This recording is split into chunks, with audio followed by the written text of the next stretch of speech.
नमिता और कार्तिक दोनों सर्विस करते थे और उनकी शादी को 10 साल हो गए थे और उनके 2 बच्चे भी थे। दोनों अपनी सर्विस की वजह से अपने घर परिवार से दूर रहते थे। नमिता के सास ससुर दूसरे शहर में रहते थे क्योंकि ससुर जी भी सर्विस कर रहे थे। सब अपनी अपनी नौकरियों की वजह से अलग अलग रहते थे। नमिता की एक ननद मान्या भी थी जो शादीशुदा थी। जब नमिता के ससुर जी रिटायर हो गए थे तो नमिता और कार्तिक ने उनसे कहा भी था कि अब वो लोग चाहें तो उनके साथ आकर रह लें, अकेले क्यों रहना है। लेकिन सास ससुर का कहना था कि हमें अपने घर में ही अच्छा लगता है और हम अभी इतने बूढ़े भी नहीं हो गए हैं कि बेटे बहू के सहारे की जरूरत पड़े। हम दोनों अभी पूरी तरह से स्वस्थ हैं। अभी हमारी इतनी ज्यादा उम्र भी नहीं हुई है। इसलिए सब अपने अपने घर में आराम से रहते थे। इसी बीच नमिता के साथ एक समस्या हो गई। नमिता की बच्चेदानी में ट्यूमर हो गया और डॉक्टर ने तुरंत ऑपरेशन करके बच्चेदानी को निकालने की बात कही। नमिता के 2 छोटे बच्चे थे। वो कैसे तुरंत ऑपरेशन करवाती। उसने अपनी सास सुजाता जी को फोन किया और उन्हें कुछ दिन के लिए अपने पास आने के लिए बोला तो उन्होंने साफ मना कर दिया और कहा, देखो, अब मेरी उम्र हो गई है, मुझसे अब कोई काम नहीं होता, तुम अपने मायके से किसी को बुला लो।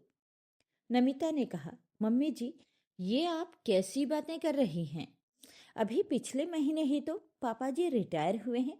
तब आप लोगों ने बोला था अभी हमारी इतनी उम्र नहीं हुई और हम पूरी तरह से स्वस्थ हैं, और आज आपकी उम्र भी हो गई और अब आपका स्वास्थ्य भी ठीक नहीं, क्योंकि मुझे जरूरत आन पड़ी है। और आपको तो पता ही है, मेरे मायके में मेरी माँ नहीं है और किसी की भी भाभी जाकर ननद के लिए नहीं करने वाली, ये बात सब जानते हैं। और वैसे भी भाभी के 2 छोटे छोटे बच्चे हैं, तो मैं उनसे कोई उम्मीद भी कैसे करूं। अभी 6 महीने पहले ही तो आप मान्या दीदी के घर जाकर 3 महीनों के लिए रुकी थी, उनके छोटे बेटे की डिलीवरी के लिए। उस वक्त तो पापा जी जॉब भी करते थे, पर आप उन्हें अकेले छोड़कर चली गई थी। और अभी 6 महीने पहले जब पापा जी भी रिटायर हो चुके हैं और आप लोग आराम से यहाँ पर बिना किसी फिक्र के रह सकती हैं, तो आप यहाँ आने से मना कर रही हैं। लेकिन सुजाता जी ने कुछ नहीं सुना और कहा, वो सब कुछ मुझे नहीं पता, मैं नहीं आ सकती।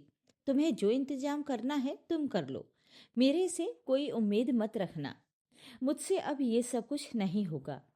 नमिता को समझ में आ चुका था कि बेटी के लिए तो सारे काम हो जाएंगे, पर बहू के लिए नहीं हो पाएंगे।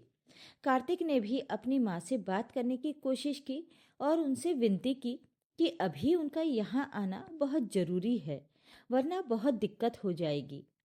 लेकिन फिर भी सुजाता जी ने साफ मना कर दिया। तो कार्तिक ने कहा कि नमिता को मैं लेकर वहीं आ जाता हूँ, आप वहीं पर कुछ दिन देख लेना। लेकिन इसके लिए भी सुजाता जी ने साफ मना कर दिया और कहा, अब हमारी उम्र नहीं ये सब कुछ देखने और करने की। नमिता को समझ में आ चुका था कि अगर वो उनकी बेटी होती तो सुजाता जी सब कुछ करने को तैयार हो जाती। लेकिन वो बहू है और इतनी बड़ी मुसीबत उसके सर पर आन पड़ी है, लेकिन फिर भी वो उसकी मदद करने को तैयार नहीं है।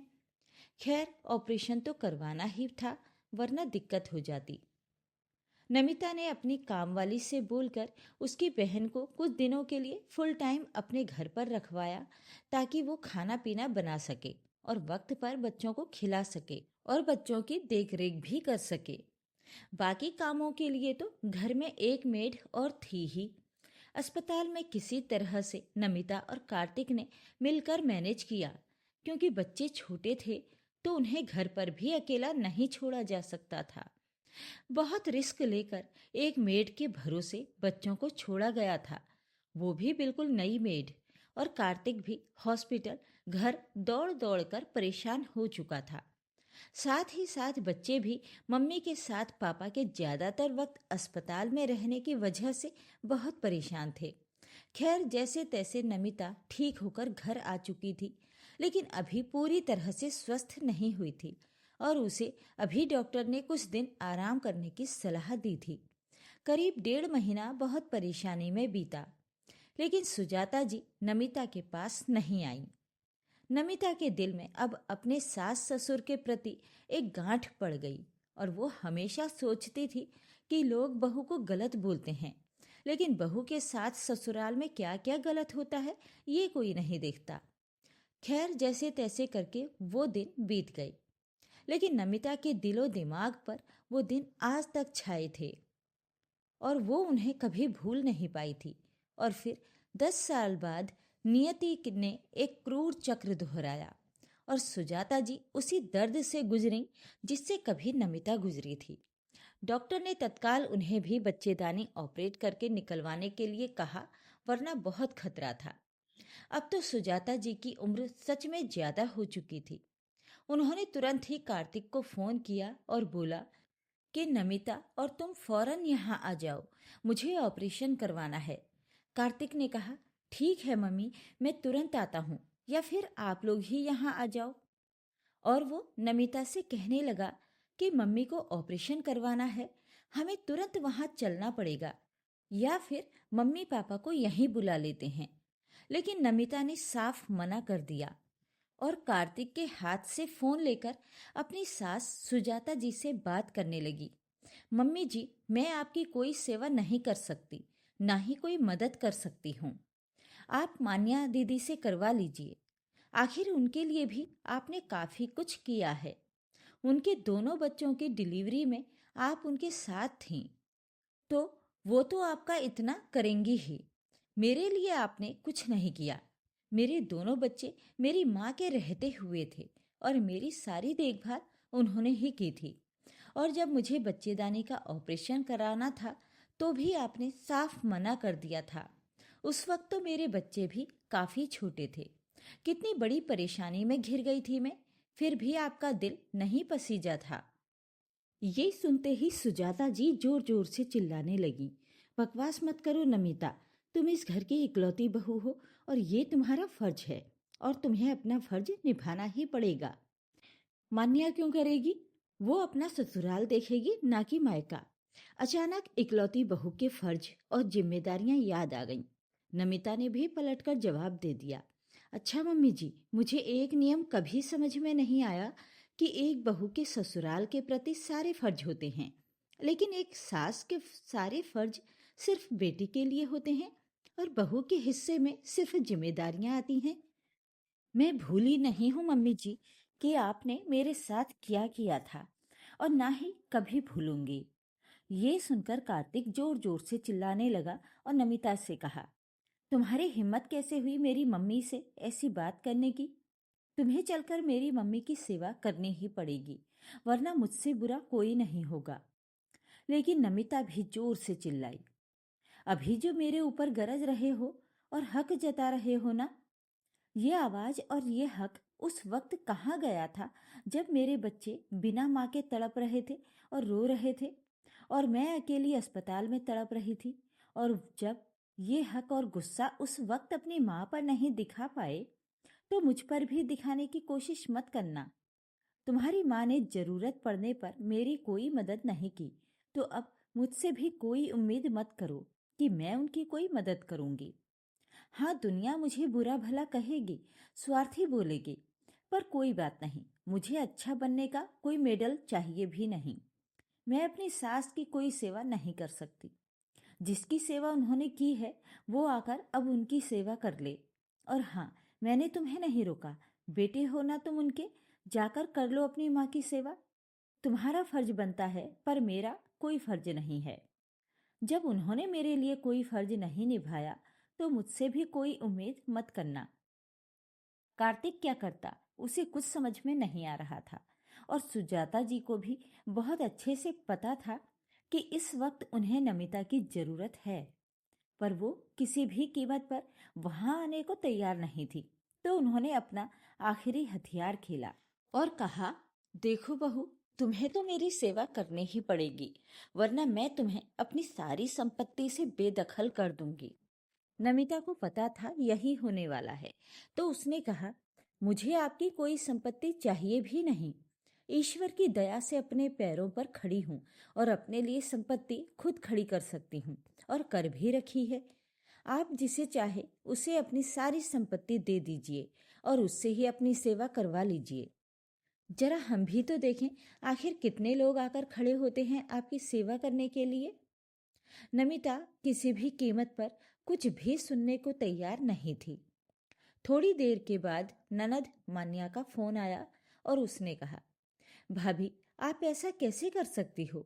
आप उस घर की इकलौती बहू हो और उस घर की जिम्मेदारी आपकी है। मुझे अपने मायके की संपत्ति में से कुछ भी नहीं चाहिए, ये आप भी जानती हो, क्योंकि मेरे पास खुद ससुराल में अच्छी खासी संपत्ति है। वो सब कुछ आप लोगों का ही तो है और आप लोगों को ही तो मम्मी पापा की सेवा करनी पड़ेगी। यही तो दुनिया की रीत है ना भाभी। इस पर नमिता ने कहा, मान्या दीदी, आपकी बात सही है, लेकिन काश ये जो समझदारी वाली बातें आप आज मुझे समझा रही हैं, आज से 10 साल पहले अपनी मम्मी को भी समझा दी होती। उस वक्त मुझे उनकी कितनी ज़रूरत थी, लेकिन उन्होंने साफ मना कर दिया था, जबकि वो उस वक्त बिल्कुल स्वस्थ थीं और उनकी उम्र भी बहुत ज़्यादा नहीं हुई थी, क्योंकि कुछ महीने पहले ही आपके छोटे बच्चे की डिलीवरी हुई थी और उन्होंने आपकी पूरी सेवा की थी। लेकिन बहू के लिए उन्होंने अपने हाथ खड़े कर दिए थे। तब आपने उन्हें क्यों नहीं समझाया था? कितनी परेशानियों का सामना करना पड़ा था मुझे। आज तक भूली नहीं हूँ मैं वो बात। मान्या ने कहा, भाभी, मानती हूँ मैं कि उस वक्त मम्मी गलत थी और कहीं ना कहीं मैं भी गलत थी, क्योंकि मैंने मम्मी को समझाने की कोशिश नहीं की थी। मैंने इतना ज़्यादा सोचा ही नहीं था। शायद जब खुद के ऊपर कष्ट पड़ता है तभी बातें समझ में आती हैं। भाभी, मम्मी को ऑपरेशन करवाना बहुत ज़रूरी है और मेरा अभी वहाँ जाना मुश्किल है। मेरी ननद की बेटी की शादी है और सब कुछ हमें ही देखना है, क्योंकि हम उसके इकलौते भाई भाभी हैं। उधर मम्मी का तुरंत ऑपरेशन होना जरूरी है। आपको वहाँ जाना ही पड़ेगा, वरना बहुत मुश्किल हो जाएगी। मम्मी को अपनी गलती का एहसास हो चुका है।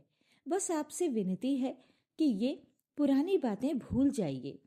उन लोगों को आपकी बहुत ज़रूरत है। उम्मीद है कि आप मेरी बात समझ रही होंगी। कहकर मान्या ने फ़ोन रख दिया। थोड़ी देर के बाद सुजाता जी का नमिता के पास दोबारा फ़ोन आया और वो कह रही थी, क्या सोचा है तुमने? नमिता ने कहा, सोचा तो अभी कुछ भी नहीं है, लेकिन शायद अब आपको एक बात समझ में आ गई होगी कि जब ज़रूरत पड़ती है तो ना खुद का बेटा काम आता है न बेटी, काम बहू ही आती है। और उसी बहू के लिए ही कुछ भी करने में सास ससुर को सबसे ज़्यादा तकलीफ होती है, लेकिन उससे उम्मीदें सारी रखी जाती हैं। सुजाता जी ने कुछ नहीं कहा, क्योंकि उन्हें अपनी गलती का एहसास हो चुका था।